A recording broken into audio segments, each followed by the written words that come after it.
Sean todos bienvenidos a este video donde vamos a ver una guía para el mantenimiento correctivo paso a paso de un equipo de climatización doméstico.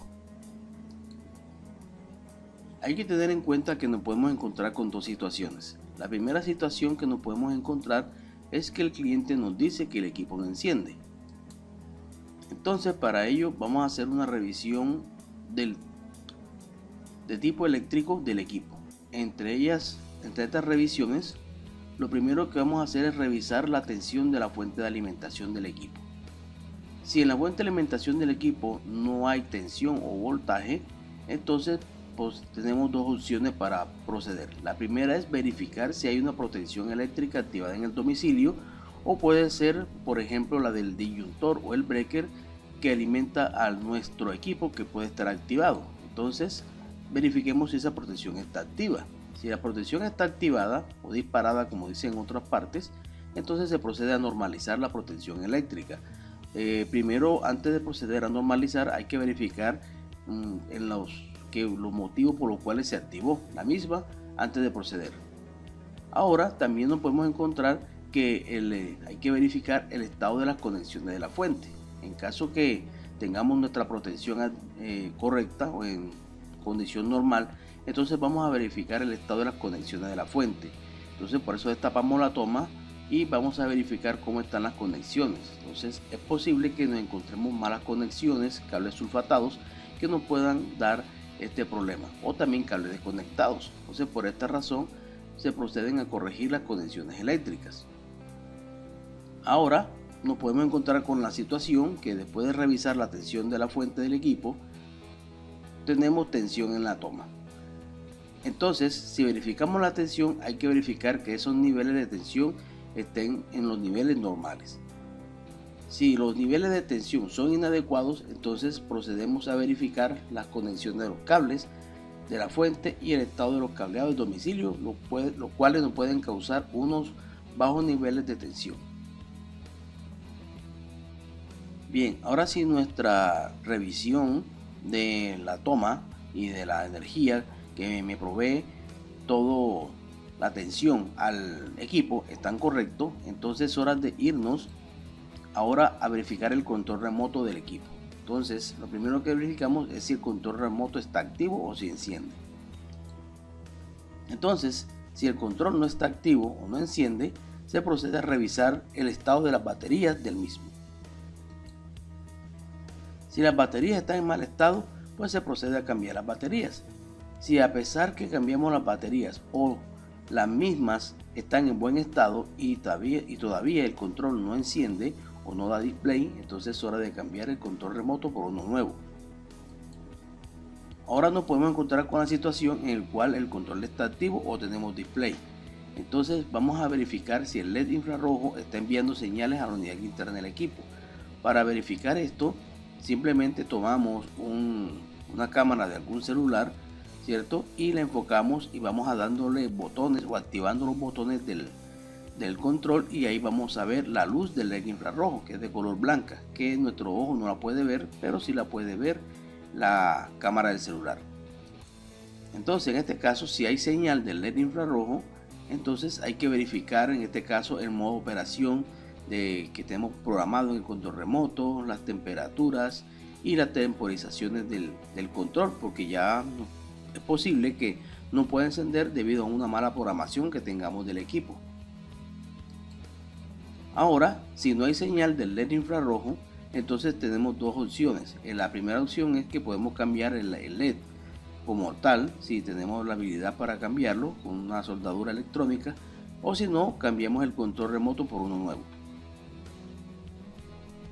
Bien, si después de analizar el control remoto vemos que todo está bien, entonces vamos a hacer un análisis de tipo electrónico.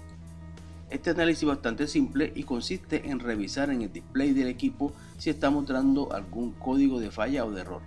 Ahora, si el equipo me está mostrando un código de falla o error, lo sé porque me está mostrando una información que puede ser una E con un número, una F con un número o una P con un número. Los totales son caracteres los cuales son diferentes a la temperatura mostrada del equipo. Entonces verificamos en el manual del equipo lo que significa el código de falla mostrado. Y aquí tengo dos soluciones. Si la falla mostrada es corregible, entonces procedemos a realizar la reparación respectiva de acuerdo a lo dado o especificado por el fabricante.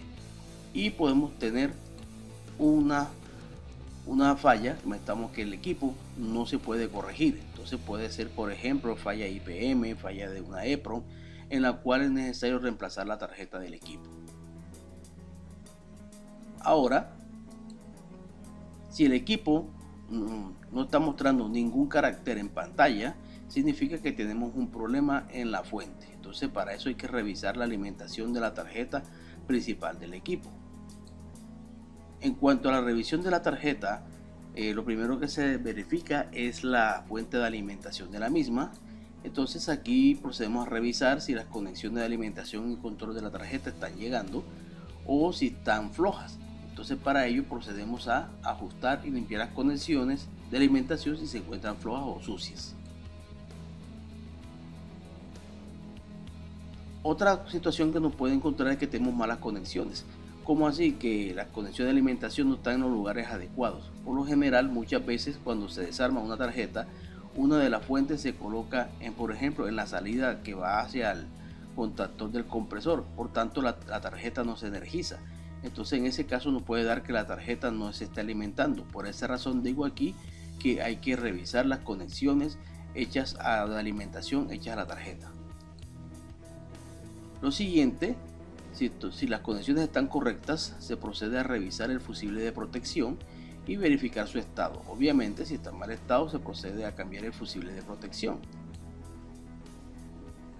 Si el fusible está en correcto estado, dependiendo aquí del tipo de tarjeta, hay algunas que se les revisa la entrada y salida de tensión del transformador, los que tienen transformador o fuente de tipo lineal. Entonces verificamos la tensión de entrada y salida del mismo.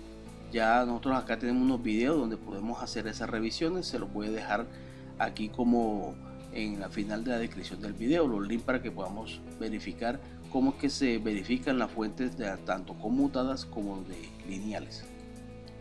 Si todo está bien, se revisa la salida de tensión DC y entrada DC de los diodos o el puente rectificador.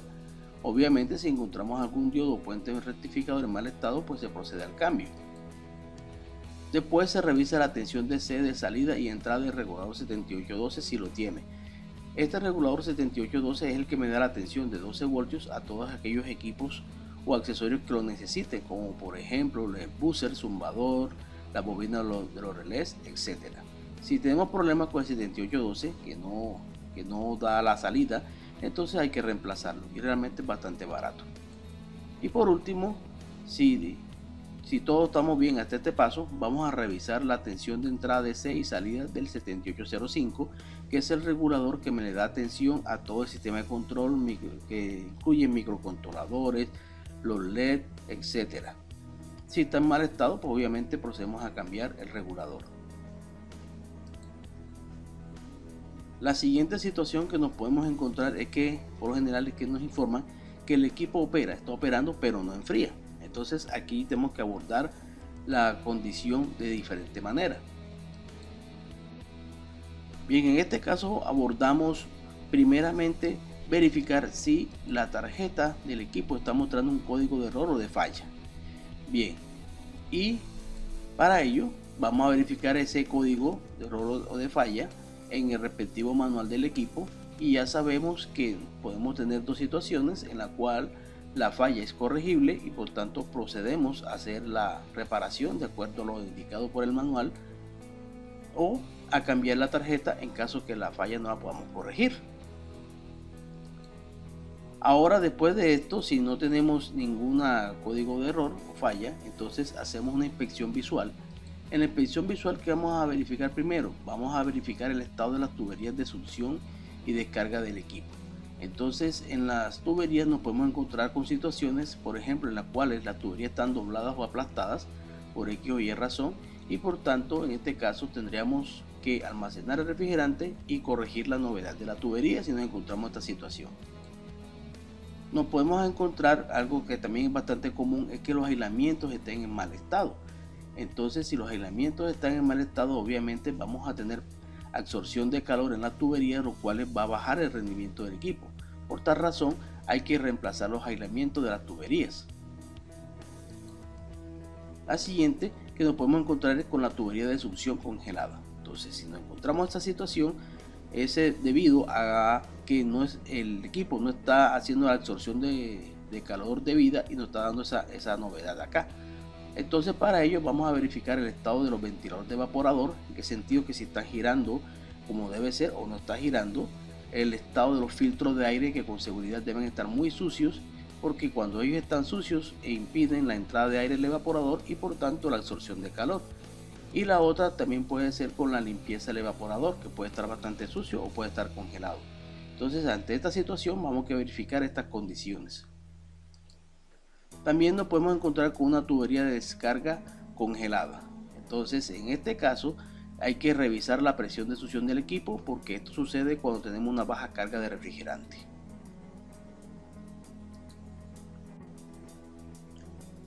Bueno, siguiendo con la inspección visual, ahora vamos a verificar el estado del condensador. Nos podemos encontrar que el condensador esté sucio en la unidad externa y por tanto va a dificultar su transferencia de calor al ambiente. Por tanto, se ejecuta una limpieza del condensador. Nos podemos encontrar también que el condensador posee aletas dobladas por acciones físicas. Entonces, para ello, con un peine procedemos a enderezar las aletas del condensador. Ahora, a continuación, vamos a verificar el estado del ventilador de condensador. Nos podemos encontrar con varias situaciones, entre las cuales tenemos que el ventilador está girando a bajas revoluciones. Entonces, para ello podemos tener dos opciones. La primera es ejecutar una limpieza del ventilador y lubricación del mismo, ya que está falto de ello. Y la otra que podemos encontrarnos es que tenemos problemas con los capacitores del ventilador cuando los tiene, que se han alterado su capacitancia. Entonces, con un capacímetro procedemos a hacer la revisión de los mismos. Ahora, si el ventilador está sin girar, entonces vamos a verificar primeramente que el eje no esté bloqueado. Y si el eje está bloqueado, entonces vamos a verificar los motivos del bloqueo, ¿cierto? A veces no podemos encontrar ramas en el equipo que te impiden que gire. Después de ello procedemos a ejecutar la limpieza de los ventiladores y lubricación de los mismos. Ahora, si el eje del motor no está bloqueado, si tiene movimiento libre, entonces procedemos a hacer una revisión del estado eléctrico del ventilador, que veremos más tarde. Siguiendo con esta inspección visual, ahora nos vamos a dirigir al estado del evaporador. En el evaporador nos podemos encontrar que está sucio o congelado. Entonces, para ello procedemos a hacer la limpieza del evaporador o la descongelación del mismo. Nos podemos encontrar un evaporador con aletas dobladas. Entonces también tenemos problemas de absorción de calor aquí, y con un peine procedemos a enderezar las aletas del evaporador. También nos podemos encontrar en el evaporador los filtros sucios o los filtros de aire. Entonces, muy importante, porque estos son los que proveen la entrada de aire limpio hacia el evaporador y se procede a la limpieza de los mismos. En relación al estado del ventilador del evaporador, nos podemos encontrar con las mismas situaciones anteriores relacionadas con el ventilador de condensador, donde está girando a bajas revoluciones. Entonces, para ello se ejecuta la limpieza del ventilador, se hace la revisión de los soportes o los bujes del mismo, que pueden estar muy justos, y se realiza también la capacitancia, en este caso del capacitor de ventilador, si es que lo tiene. Ahora, si el ventilador está sin girar, entonces vamos a verificar el estado del eje del ventilador, que no se encuentra el eje bloqueado. En caso que esté bloqueado, hay que verificar el bloqueo y ejecutar la limpieza y lubricación de los mismos, y sobre todo de sus bases. Ahora, si el eje no está bloqueado, significa que hay que hacer una revisión del estado eléctrico de dicho ventilador.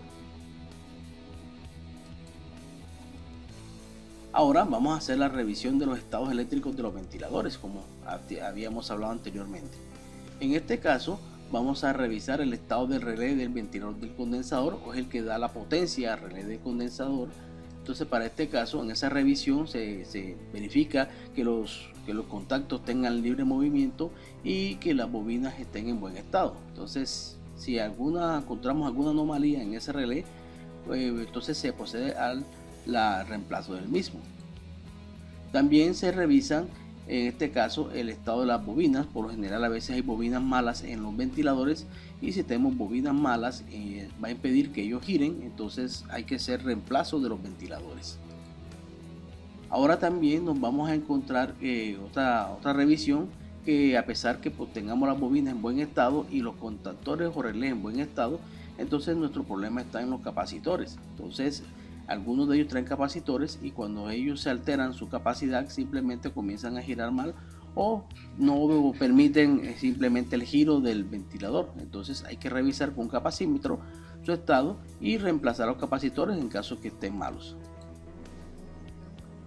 Aquí también se verifica si llega la tensión a los ventiladores, y para verificar eso simplemente tomamos un multímetro y vamos a verificar si nos llega la tensión hacia los contactos del contactor o del relé de ventilador, ¿cierto? Que es el que me le da que es el switch que le da la tensión a los mismos. Entonces si no nos llega la alimentación hay que verificar por qué razón no se está realizando. Lo mismo también podemos verificar que la tensión no llega, pero si los contactos o las bobinas no se están activando, tampoco van a permitir la llegada de tensión a los ventiladores y va a impedir que ellos se muevan. Entonces por esa razón hay que verificar si ellos se están activando. Ahora, si nos llega tensión al ventilador, los contactores se están activando, los capacitores están bien, entonces significa que el problema está en el ventilador, porque muchos de ellos traen unos fusibles internos y cuando él se funde simplemente no puede girar. Entonces en ese caso hay que cambiar el ventilador. Ahora vamos a revisar el estado eléctrico de los compresores. En este caso vamos a revisar lo mismo, el estado del contactor del compresor. Se hace lo mismo, verificamos que tenga libre movimiento los contactos, y si no tiene libre movimiento obviamente procedemos a reemplazar el contactor. Ahora se verifica el kit de arranque. En el kit de arranque por lo general estos compresores que no son inverter utilizan capacitores, entonces simplemente verificamos que el Clixon o el protector térmico esté en buen estado, y si después de ello procedemos a revisar la capacitancia de los capacitores, y si encontramos alguna anomalía hay que reemplazar el componente. Ahora también procedemos a revisar las bobinas del compresor. Recuerden que las bobinas lo que determinamos aquí con multímetro es su resistencia, y tiene que estar en los valores que dice el fabricante. Si encontramos algunas bobinas aisladas, pues hay que reemplazar el compresor. Por último, se verifica si nos llega tensión al compresor. Entonces si no llega tensión al compresor, obviamente verificamos que la alimentación llegue a los contactos del contactor que le da la energía al compresor, y también verificamos si ese contactor se está activando o está llegando tensión a las bobinas del contactor. Entonces si nos llega tensión a las borneras del compresor, entonces significa que el compresor tiene problemas y hay que hacer el cambio del compresor. Ahora, por último, vamos a remitirnos a las fallas de tipo mecánico. Después de haber hecho todas las revisiones eléctricas, y si nos encontramos que todo está en correcto estado, pues entonces vamos a hacer un análisis mecánico del equipo. Entre ellos, el análisis mecánico se centra principalmente en la medida de la presión de succión de operación del equipo. Y aquí nos podemos encontrar con varias novedades. La primera es que tengo una presión de succión bastante alta. Entonces esto se debe a presencia de gases no condensables en el sistema debido a un mal proceso de vacío o que no se hizo vacío. Entonces cuando tengo este inconveniente hay que extraer el refrigerante del sistema y cargar el equipo con nuevo refrigerante. Ahora puedo tener un exceso de refrigerante del equipo. Eso pudo haberse ocurrido porque alguien previamente hizo una carga extra y se pasó de refrigerante. Entonces en este caso lo que se procede es ajustar la carga de refrigerante para que tenga un valor de presión de succión normal. La siguiente situación es que tenemos una presión de succión normal, sin embargo el equipo no enfría. Entonces aquí se puede ver a muchas situaciones. Lo primero que vamos a hacer es verificar que la capacidad del equipo sea la adecuada para el recinto. O sea, puede ser que yo tenga un equipo muy pequeño para la cantidad de calor que necesita el recinto. Entonces se nos puede presentar fácilmente esta situación. Entonces, en este caso el equipo no es el adecuado, simplemente hay que cambiar el equipo actual porque sea adecuado. Ahora, si el equipo es adecuado, dependiendo de la situación del recinto, y aún tenemos presión de succión normal y no tenemos el enfriamiento deseado, entonces ya hay que sospechar un poco del compresor o de su parte mecánica. Entonces se recomienda hacer una prueba de compresión del compresor, y si no pasa la prueba de estanqueidad, entonces se procede al cambio de compresor. La siguiente situación que se nos puede presentar aquí es que tenga una presión de succión baja en relación con el valor normal. Entonces esto se puede ver a las siguientes situaciones. En primer lugar, hay fugas en el sistema. Entonces para ello se procede a detectar la fuga, se repara la fuga y si es necesario hacer un vacío completo al sistema y cargar con nuevo refrigerante. La otra es que hubo una carga incompleta de refrigerante, o sea que cuando alguien hizo una reparación y no cargó la cantidad de refrigerante adecuada, y por tanto tengo una presión de succión baja sin tener fugas. O sea, en este caso se procede a completar la carga faltante de refrigerante al equipo. Se nos puede presentar una presión de succión en vacío o con valores de vacío prácticamente. Entonces en este caso, si nos sucede esta situación, se puede ver a que tengo una obstrucción en el sistema o el sistema no posee refrigerante. Entonces este tipo de obstrucción puede ser por humedad debido a un mal vacío, y por tanto en este caso la decisión es extraer refrigerante, realizar vacío profundo y carga con nuevo refrigerante. O puedo tener una obstrucción mecánica. Esta obstrucción mecánica puede ser por tuberías dobladas, puede ser porque no se abrió una válvula y nos está haciendo el efecto de vacío. Entonces en este caso vamos a corregir la obstrucción, analizar si necesitamos extraer refrigerante, obviamente, porque si es una válvula obstruida simplemente no necesito extraer refrigerante. Y si en caso que tenga una obstrucción de tipo mecánica de una tubería aplastada, entonces ahí sí necesito traer refrigerante. Se hace vacío profundo y carga del mismo con nuevo refrigerante preferiblemente. Ahora se me puede presentar la situación en la cual el sistema por X o Y razón no posee refrigerante. Es bastante raro que no lo posea, pero se puede presentar. Entonces en este caso lo que hay que hacer simplemente es realizar un vacío profundo y carga con nuevo refrigerante. Bien, les doy las gracias por la atención a este video, espero les haya gustado y nos vemos en otro.